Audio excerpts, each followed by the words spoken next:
नहीं 74 सालों में देश को मिली महज 18 मुस्लिम महिला सांसद। साल 1951 में पहला लोकसभा चुनाव हुआ था और देश में मुस्लिम महिला की आबादी 7% रही। 18 लोकसभा चुनाव हुए और 5 बार ऐसा हुआ जब एक भी मुस्लिम महिला लोकसभा में नहीं पहुंच पाई थी।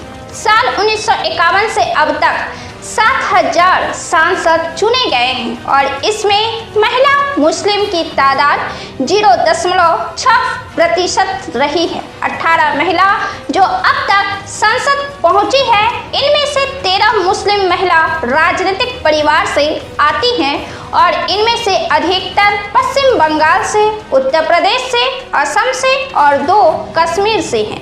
देश के अन्य राज्यों में इनका प्रतिनिधित्व तो बिल्कुल नहीं के बराबर ही है, जबकि भारत में 101 सीटों पर मुस्लिम मतदाताओं की संख्या तकरीबन 20% है। ऐसे में चलिए जानते हैं उन मुस्लिम महिला के बारे में जो संसद पहुंच पाई।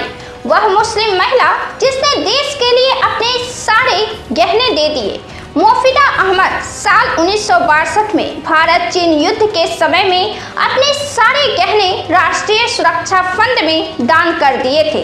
तब वे चर्चा में आ गई थी। वे पहली बार साल 1957 में असम में जोरहाट लोकसभा से चुनाव जीतकर संसद भवन में पहुंची थी, लेकिन वे 1962 में यह सीट हार भी गई थी और उसी साल उन्होंने फिर अपने सारे गहने देश के सुरक्षा फंड में दान कर दी थी। 1962 में उनको हराने वाले थे राजेंद्र बरुआ, जो प्रजा सोशलिस्ट पार्टी से थे, और उन्होंने मोफिदा को महज 907 वोट से शिकस्त दी थी। अब बात बेगम अकबर जहां की, जिन्हें कश्मीर में आज भी मादर-ए-मेहरबान कहा जाता है। कश्मीर के नेता शेख अब्दुल्लाह की पत्नी बेगम अकबर जहां 2 बार सांसद चुनी गई। वे पहली बार साल 1977 में और दूसरी बार 1984 में अनंतनाग से चुनी गई थी। उनको आज भी कश्मीर में मादर-ए-मेहरबान कहकर याद किया जाता है। उनका निधन 2000 में हुआ था।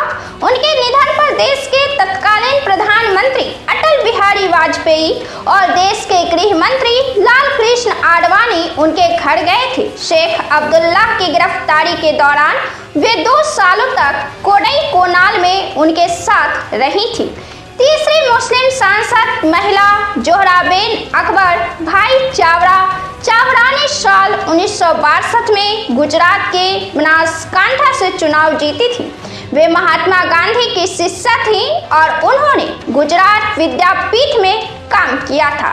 इसकी स्थापना महात्मा गांधी ने की थी। उन्होंने अपने पति के साथ मिलकर भील आदिवासी की सेवा के लिए साल 1948 में सर्वोदय आश्रम की स्थापना की थी। आजादी के बाद देश की पहली मुस्लिम महिला मंत्री रशीदा हक चौधरी साल 1977 में पूर्व मंत्री मोइन उल हक चौधरी की पत्नी रशीदा हक चौधरी सिलचर निर्वाचन क्षेत्र से संसद पहुंची थी। आजादी के बाद यह पहली मुस्लिम महिला थी जो मंत्रिमंडल में शामिल हुई थी। साल 1979 में चरण सिंह ने उनको समाज कल्याण सिंह राज्य मंत्री के तौर पर अपने मंत्रिमंडल में शामिल किया था। 1980 में उनको हार का सामना करना पड़ा था। वे इंदिरा कांग्रेस के संतोष मोहन देव से चुनाव हार गई थी। मोहसिना किदवई, जिनके सहारे सत्ता में इंदिरा के लौटने का मिला संकेत। साल 1977 में इंदिरा गांधी को सत्ता में वापसी का संकेत मिला था। उत्तर प्रदेश के आजमगढ़ से जब इस सीट पर उपचुनाव हुआ था, उस समय कांग्रेस 2 भागों में बटी थी और इंदिरा कांग्रेस की उम्मीदवार प्रदेश कांग्रेस अध्यक्ष रही मोहसिना किदवई इस सीट से चुनाव लड़ रही थी और उनके चुनाव प्रचार के लिए खुद इंदिरा गांधी इस सीट पर चुनाव प्रचार करने गई थी। मोहसिना किदवई ने अपने एक इंटरव्यू में कहा था, यह वह सीट था उस जमाने में जब काफी पिछड़ा था। आजमगढ़ में ना कोई रेस्टोरेंट और ना कोई ठहरने के लिए होटल। मोहसिना ने अपने इस एक इंटरव्यू में कहा था कि मैंने इंदिरा जी के लिए सरकारी गेस्ट हाउस में एक कमरा बुक कराया था, मगर अटेंडेंट ने कमरा खोलने से इनकार करते हुए कहा, यहाँ मिनिस्टर साहब ठहरेंगे, उनका हुक्म है कि कमरा किसी के लिए ना खोला जाए। जब कमरा खुलवाने की सारी कोशिशें नाकाम हो गई तो मैंने उससे कहा, तुम्हें मालूम है कौन आया है? वो बोला, नहीं। मैंने कहा कि कार में इंदिरा गांधी बैठी हैं। जैसे ही उसने ये सुना, उसने लपक कर कमरे का दरवाजा खोला, मंत्री को एक भद्दी सी गाली दी और बोला, नौकरी जाए तो जाए। इसके बाद मोहसिना किदवई ने मेरठ से 2 बार लोकसभा का चुनाव जीती थी। वे 1980 और 84 में चुनाव जीती थी। वो फिर बाद में राजीव गांधी के मंत्रिमंडल में शहरी विकास मंत्री रही थी और बाद में वे छत्तीसगढ़ से राज्यसभा की सांसद भी चुनी गई थी।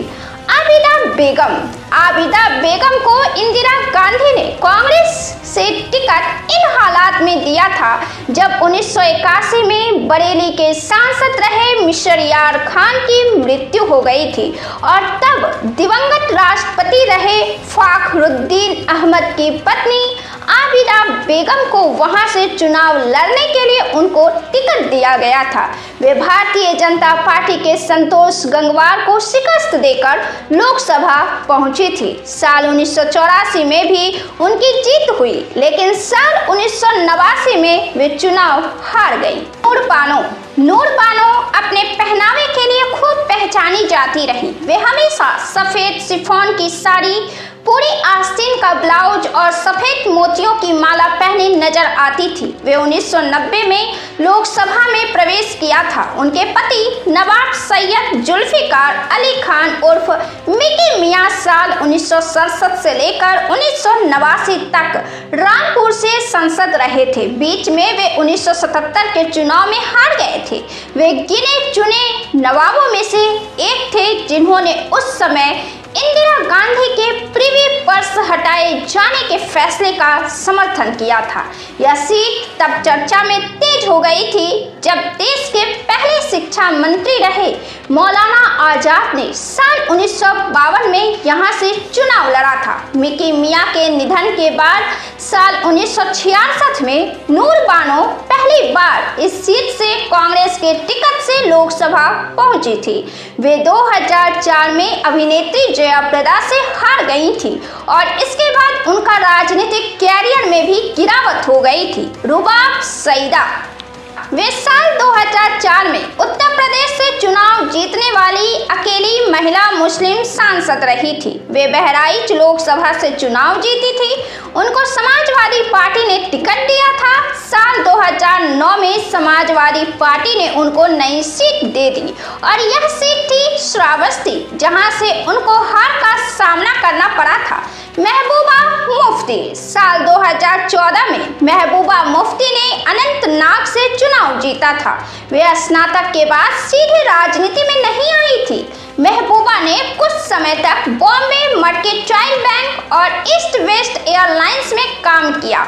1984 में जावेद इकबाल शाह से उनका विवाह हो गया। उनसे उनकी 2 बेटियां पैदा हुई, इर्तिका और इल्तिजा, लेकिन उनकी शादी बहुत दिनों तक नहीं चली। इंदिरा गांधी की तरह उन्होंने भी अपनी दोनों बेटियों की परवरिश करने के साथ साथ अपने पिता मुफ्ती मोहम्मद सईद के राजनीतिक कैरियर में हाथ बटाया। अक्टूबर 2023 में उन्हें चौथी बार पीडीपी का अध्यक्ष चुना गया। तबस्सुम हसन, साल 2018 में उत्तर प्रदेश के ही कैराना से उपचुनाव में राष्ट्रीय दल से तबस्सुम हसन ने जीत हासिल की थी। उनको उस समय समाजवादी पार्टी, बहुजन पार्टी और कांग्रेस तीनों का समर्थन था। वे इससे पहले भी साल 2009 में बसपा के टिकट से यहां से चुनाव जीती थी, लेकिन 2019 में मोदी के लहर में उनको भी हार का सामना करना पड़ा था। मौसम बेनजीर नूर, पश्चिम बंगाल में मालदा के मशहूर राजनीतिक परिवार से आने वाली मौसम बेनजीर नूर 2 बार मालदा उत्तर सीट से चुनाव जीतकर लोकसभा पहुंची थी। वे दोनों बार कांग्रेस के टिकट से ही इस सीट से चुनाव जीती थी। 2019 के चुनाव में वे तृणमूल कांग्रेस में चली गई। वे अपने चचेरे भाई के खिलाफ मैदान में थी। वे ईशा खान के खिलाफ मैदान में थी और इस चुनाव में वोटों का बंटवारा हो गया, जिस वजह से दोनों को हार झेलनी पड़ी और भारतीय जनता पार्टी से खगेन मुर्मू लोकसभा गए थे। जब कैसर पहुंची लोकसभा, मायावती ने 2009 के चुनाव में सीतापुर अपने विधायक मोहम्मद जसमीर अंसारी से मिलने गई और वहां उन्होंने लोकसभा चुनाव लड़ने की बात कही। फिर उन्होंने अपनी पत्नी का नाम आगे किया। महज 35 दिनों के चुनाव प्रचार के बाद विधायक की पत्नी कैसर जहां पूर्व केंद्रीय मंत्री रामलाल राही और समाजवादी पार्टी के महेंद्र सिंह वर्मा को हराकर लोकसभा पहुंचने में कामयाब हो गई। वह मुस्लिम महिला जो क्रिकेटर के साथ सांसद भी रही। भारतीय इतिहास में बहुत कम महिलाएं हैं जो खेलों में नाम कमाने के बाद राजनीति में आई हो। रानी नाड़ा का नाम उन्हीं गौरवशाली मुस्लिम महिला में से एक है। वे साल 2012 में मनमोहन सिंह मंत्रिमंडल में जनजातीय मामलों के राज्य मंत्री के तौर पर शपथ भी ली थी। रानी जानी मानी ऑलराउंडर थी और उन्होंने असम की राज्य क्रिकेट टीम का नेतृत्व किया था। रानी असम में लखीमपुर सीट जीतकर लोकसभा में पहुंची थी। बाद में वो राज्यसभा की सदस्य भी रही। मुमताज संघमित्रा, ममता बनर्जी ने 2014 में कलकत्ता हाई कोर्ट के चीफ जस्टिस रहे नूर आलम चौधरी की पत्नी मुमताज संघमित्रा को टिकट दिया और वे वर्तमान दुर्गापुर सीट से चुनाव जीत गई। सजदा अहमद बनी सांसद। 2018 में उलूबेरिया से तृणमूल सांसद सुल्तान अहमद के निधन के बाद उपचुनाव में उनकी पत्नी साजदा अहमद को टिकट दिया और अगले 2 चुनाव में जीत हासिल की। पहली बार फिर 2019 में और फिर 2024 में यहां से जीत हासिल की। नुसरत जहां रूही। तृणमूल कांग्रेस ने बंगाली सिनेमा की सुपरस्टार नुसरत जहां रूही को भी टिकट दिया और वो 2019 में बसीरहाट चुनाव क्षेत्र से 3.5 लाख वोटों से चुनाव जीतकर लोकसभा में पहुंची। लोकसभा में उनकी गैर हाजिरी को लेकर काफी आलोचनाएं हुई। उनकी उपस्थिति सिर्फ 22% रही और उन्होंने सिर्फ 11 बहसों में भाग लिया। इकरा हसन समाजवादी पार्टी की टिकट से जीती। इकरा एक तो सबसे युवा सांसदों में से एक थी, सबसे कम उम्र की सांसद थी। उन्होंने लंदन के मशहूर school of oriental and African studies से अंतर्राष्ट्रीय राजनीति और कानून की डिग्री हासिल की है। इससे पहले वे दिल्ली के मशहूर लेडी श्री राम कॉलेज से पढ़ाई कर चुकी हैं। अपने भाषणों और लोकसभा में सक्रिय भूमिका से उन्होंने महज 1 साल के भीतर ही राजनीतिक विश्लेषकों का ध्यान अपनी तरफ खींचा है। इकरा 2024 के लोकसभा चुनाव में सांसद हुई हैं। इकरा एक राजनीतिक परिवार से आती हैं। उनके दादा चौधरी अख्तर हसन 1984 में अपना पहला चुनाव लड़ रही मायावती को हराकर कांग्रेस के टिकट पर कैराना से ही जीते थे। उनके पिता मुनव्वर हसन 1996 में समाजवादी पार्टी के टिकट पर चुनाव जीतकर लोकसभा में पहुंचे थे। बाद में वो बहुजन समाज पार्टी में चले गए थे। उनकी मां तबस्सुम हसन भी कैराना से सांसद रह चुकी हैं। उनके भाई नाहिद हसन समाजवादी पार्टी के विधायक हैं।